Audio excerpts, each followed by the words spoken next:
പീഡനക്കേസിൽ പ്രതിയായ പാലക്കാട് എംഎൽഎ രാഹുൽ മാങ്കൂട്ടത്തിലിനെ കോൺഗ്രസ് പുറത്താക്കി. രാഹുലിനെതിരെ ഉയർന്ന പരാതികളുടെയും രജിസ്റ്റർ ചെയ്ത കേസുകളുടെയും അടിസ്ഥാനത്തിലാണ് കോൺഗ്രസിന്റെ പ്രാഥമിക അംഗത്വത്തിൽ നിന്ന് പുറത്താക്കിയതായി കെപിസിസി അധ്യക്ഷൻ സണ്ണി ജോസഫ് അറിയിച്ചത്. രാഹുലിന്റെ ചെയ്തികൾ പാർട്ടിക്ക് ക്ഷീണമുണ്ടാക്കി.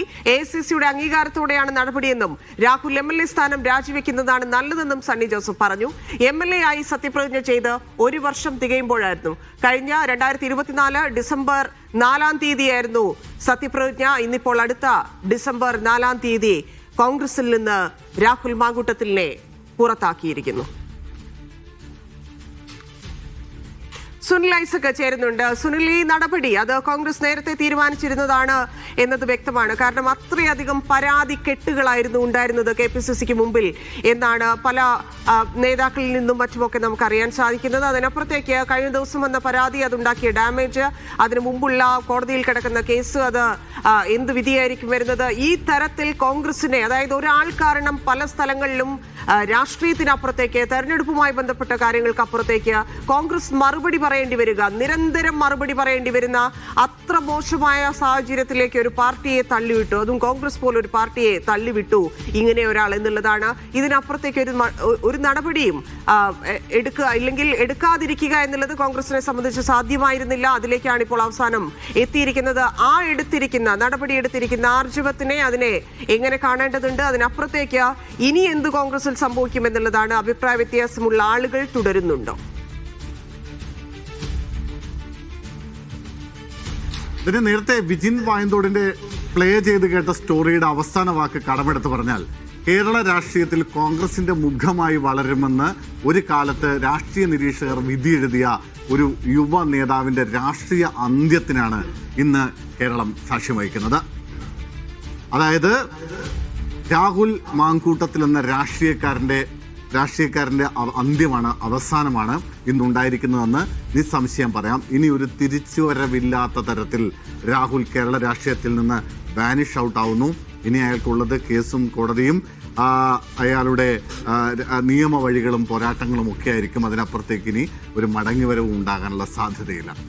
നേരത്തെ കോൺഗ്രസിനെ സംബന്ധിച്ച് ഏറ്റവും പ്രധാനപ്പെട്ട ഒരു വിഷയമായി ഉയർന്നു വന്നത് എന്തുകൊണ്ട് രാഹുൽ മാങ്കൂട്ടത്തിലെ പുറത്താക്കാൻ വൈകുന്നു എന്നതായിരുന്നു. രാഹുൽ മാങ്കൂട്ടത്തെ ഇന്നലെ തന്നെ പുറത്താക്കാൻ തീരുമാനമായതാണ്. പക്ഷേ ആ നടപടി, ഔദ്യോഗികമായി അത് പ്രഖ്യാപിക്കാൻ പ്രസിഡന്റ് തീരുമാനമെടുക്കുന്നതിന് പിന്നാലെയാണ് മറ്റ് ചില കോണുകളിൽ നിന്ന് ചില സമ്മർദ്ദങ്ങൾ ഉണ്ടാവുന്നത്. പുറത്തേക്ക് എന്നത് അവസാനത്തെ വഴിയാണ്. പിന്നെ മറ്റ് നടപടിയില്ല. പാർട്ടിയുടെ പ്രാഥമിക അംഗത്വത്തിൽ നിന്ന് പുറത്താക്കുക എന്നത് ഒരു പാർട്ടിയെ സംബന്ധിച്ച്, ഒരു സംഘടനയെ സംബന്ധിച്ച് അതിന്റെ അവസാനത്തെ സംഘടനാ നടപടിയാണ്.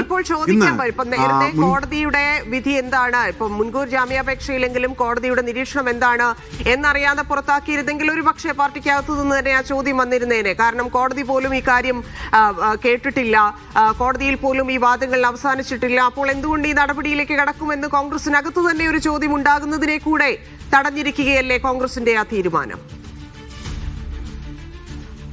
തീർച്ചയായും അങ്ങനെ തന്നെയാണ്. രാഷ്ട്രീയമായ ഒരു ഗുണകരമായ ഒരു തീരുമാനം തന്നെ അതിനെ വിശേഷിപ്പിക്കാം. പക്ഷേ അങ്ങനെയൊക്കെ പറയുമ്പോഴും ഇന്നലെ ഈ പുറത്താക്കൽ തീരുമാനത്തിന് പൂർണ്ണമായും ഹൈക്കമാൻഡ് പച്ചക്കൊടി കാണിക്കുകയും പാർട്ടിയുടെ പ്രധാനപ്പെട്ട ദേശീയ നേതാക്കളൊക്കെ ഈ വിഷയത്തിൽ അനുകൂലമായ നിലപാട് സ്വീകരിക്കുകയും ഒക്കെ ചെയ്തതാണ്. ദീപാദാസ് മുൻഷി ആവട്ടെ, കെ.സി. വേണുഗോപാൽ ആകട്ടെ, കോൺഗ്രസിന്റെ പ്രധാനപ്പെട്ട ദേശീയ നേതാക്കളൊക്കെ ഇയാളെ പുറത്താക്കിക്കോളൂ എന്ന് ഒരു പച്ചക്കൊടി കാണിച്ചാണ്, അങ്ങനെ അനുവാദം നൽകിയതാണ്. അങ്ങനെ ആ പുറത്താക്കൽ തീരുമാനം പ്രഖ്യാപിക്കുന്നതിന് മിനിറ്റുകൾക്ക് മുമ്പ് ഒരുപക്ഷെ ചില സമ്മർദ്ദങ്ങൾ കെപിസിസി പ്രസിഡന്റിന്റെ മേലെ ഉണ്ടാവുന്നു. അത് ഇങ്ങനെയായിരുന്നു. അതായത് ഇന്ന് മുൻകൂർ ജാമ്യ ഹർജി പരിഗണിക്കുകയാണ്. അങ്ങനെ പരിഗണിക്കുന്നതിന് തൊട്ട് മുമ്പ് പുറത്താക്കരുത്. അങ്ങനെ ജാമ്യ ഹർജിയിൽ മുൻകൂർ ജാമ്യം കിട്ടിയാൽ അത് പുറത്താക്കൽ നടപടി ഗുണകരമാവില്ല. അത് അണികൾക്കിടയിൽ നിന്ന് വലിയ എതിർപ്പുണ്ടാവാൻ സാധ്യതയുണ്ട്. ചില വിഭാഗങ്ങളിൽ നിന്ന് എതിർപ്പുണ്ടാവാനുള്ള സാധ്യതയുണ്ട്. അതുകൊണ്ട് അത്തരത്തിലൊരു നീക്കത്തിലേക്ക് പോകരുത് എന്നായിരുന്നു കോൺഗ്രസിലെ ഒരു വിഭാഗം, വളരെ ചെറിയൊരു വിഭാഗം, പ്രത്യേകിച്ച് ചില യുവ നേതാക്കൾ അടക്കമുള്ള ആളുകൾ കെപിസിസി പ്രസിഡന്റിനോട് ആവശ്യപ്പെട്ടത്. ഇതേ തുടർന്നാണ് ഇന്നലെ 11:30 നടത്തിയ വാർത്താ സമ്മേളനത്തിൽ പ്രഖ്യാപിക്കാനിരുന്ന തീരുമാനം തൽക്കാലത്തേക്ക് വേണ്ടെന്ന് വെക്കുകയും അത് ഒരല്പം കൂടി കഴിയട്ടെ എന്നൊരു തീരുമാനത്തിലേക്ക് എത്തുകയും ചെയ്യുന്നത്. പൊതുവെ മൊത്തത്തിൽ ഇത് നോക്കുമ്പോൾ അതൊരു വലിയ സമ്മർദ്ദമാണ്. പക്ഷെ ഓരോന്നായി എടുത്തു നോക്കുമ്പോൾ ഏത് സമ്മർദ്ദമായിരുന്നു കൂടുതൽ എന്നുള്ളതാണ്. ഒന്ന്, ഈ തുടക്കം മുതൽ രാഹുൽ മാങ്കൂട്ടത്തിനെതിരെ ആദ്യ പരാതി ഇല്ലെങ്കിൽ ആദ്യ ആരോപണം ഉയർന്നിരുന്ന സമയം മുതൽ തന്നെ യൂത്ത് കോൺഗ്രസ് അധ്യക്ഷ സ്ഥാനത്ത് നിന്ന് മാറ്റി നിർത്തിയ, സസ്പെൻഡ് ചെയ്തിരുന്ന ആ സമയം മുതൽ തന്നെ ഇതിൽ കോൺഗ്രസ് നേതാക്കൾ എടുത്തിരിക്കുന്ന നിലപാട് നമുക്കറിയാം. അപ്പോൾ ആ സമ്മർദ്ദമായിരുന്നോ, അങ്ങനെ കോൺഗ്രസിലെ ചില നേതാക്കളെങ്കിലും ഇടഞ്ഞു നിൽക്കുന്ന സാഹചര്യമായിരുന്നോ ഇത്രയധികം സമ്മർദ്ദം ഉണ്ടാക്കിയത്? രണ്ടാമത്തെ പരാതിയിൽ വന്നിരിക്കുന്ന ലെറ്റർ, അതൊരു നിസ്സാര ലെറ്റർ അല്ല. ആ കത്തിനകത്ത് പറഞ്ഞിരിക്കുന്നത് ഗുരുതരമായിട്ടുള്ള വിഷയങ്ങളാണ്. ബലാത്സംഗം ഉൾപ്പെടെയുള്ള ഗുരുതരമായ വകുപ്പുകളാണ് അതിൽ ചുമത്തിയിരിക്കുന്നത്. ആ കത്ത് ഇവിടെ KPCCക്ക് മാത്രമല്ല, അതിന് മുകളിലേക്ക് രാഹുൽ ഗാന്ധിക്കും പ്രിയങ്ക ഗാന്ധിക്കും ഉൾപ്പെടെയുള്ളവരെ അറിയിച്ചിരിക്കുന്ന കാര്യമാണ്. ആ സമ്മർദ്ദമായിരുന്നു. മൂന്നാമത്, ഇതിങ്ങനെ തുടരുന്നത് തെരഞ്ഞെടുപ്പിനെ സംബന്ധിച്ച് അത് വലിയ നഷ്ടം മാത്രമേ ഉണ്ടാക്കുകയുള്ളൂ എന്നുള്ള സമ്മർദ്ദമായിരുന്നു. ഇതിൽ ഏതിൽ നിന്നാണ് കോൺഗ്രസ് ഈ തീരുമാനത്തിലേക്ക് എത്തിയിരിക്കുന്നത് എന്നാണ് മനസ്സിലാക്കുന്നത്?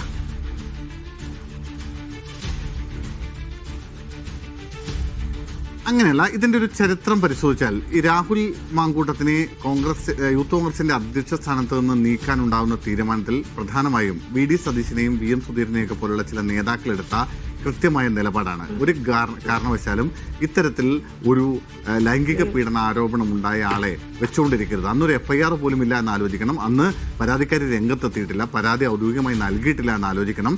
ഇതിങ്ങനെ അന്തരീക്ഷത്തിൽ ഒരു കഥയായി മാത്രം നിന്നിരുന്ന കാലഘട്ടത്തിലാണ് VD സതീശനടക്കമുള്ള ചില നേതാക്കൾ കൃത്യമായൊരു സ്റ്റാൻഡ് എടുക്കുന്നത്. വേണ്ട, രാഹുലിനെ ഇത്തരത്തിലൊരു ആരോപണ വിധേയനായ ആളെ യൂത്ത് കോൺഗ്രസിന്റെ അധ്യക്ഷ സ്ഥാനത്ത് ഇരുത്തേണ്ടതില്ല എന്ന് മാത്രമല്ല, പാർട്ടിയിൽ നിന്ന് സസ്പെൻഡ് ചെയ്യാനുള്ള ഒരു തീരുമാനത്തിലേക്ക് കൂടി പോകുന്നു. പാർട്ടിയുടെ പാർലമെന്ററി പാർട്ടിയിൽ നിന്ന് സസ്പെൻഡ് ചെയ്യണമെന്നൊരു ആവശ്യം ഉന്നയിക്കുന്നു. അങ്ങനെ കോൺഗ്രസിനുള്ളിൽ രണ്ട് അഭിപ്രായങ്ങൾ അതിശക്തമായി ഉയർന്നു വരുന്ന സാഹചര്യമുണ്ടായി. എന്തായാലും ഹൈക്കമാൻഡ് നിർദ്ദേശം ഇപ്പോൾ ആരോപണ വിധേയനായ ആളെ സസ്പെൻഡ് ചെയ്യുക എന്നത് തന്നെയായിരുന്നു. യൂത്ത് കോൺഗ്രസ് അധ്യക്ഷ സ്ഥാനത്ത് നിന്ന് മാറ്റുക എന്നത് തന്നെയായിരുന്നു. അങ്ങനെ അത്തരത്തിൽ യൂത്ത് കോൺഗ്രസിന്റെ അധ്യക്ഷ സ്ഥാനത്ത് നിന്ന് രാഹുലിനെ മാറ്റുന്നു. പിന്നീട് വീണ്ടും ഈ വിവാദം ഉയർന്നു വരുന്ന ഘട്ടത്തിലാണ് ഇയാളെ പാർലമെന്ററി പാർട്ടിയിൽ നിന്ന് സസ്പെൻഡ് ചെയ്യുകയും പ്രാഥമിക അംഗത്വത്തിൽ നിന്ന് സസ്പെൻഡ് ചെയ്യുകയും ഒക്കെ ചെയ്യുന്ന ഒരു സാഹചര്യം ഉണ്ടാവുന്നത്.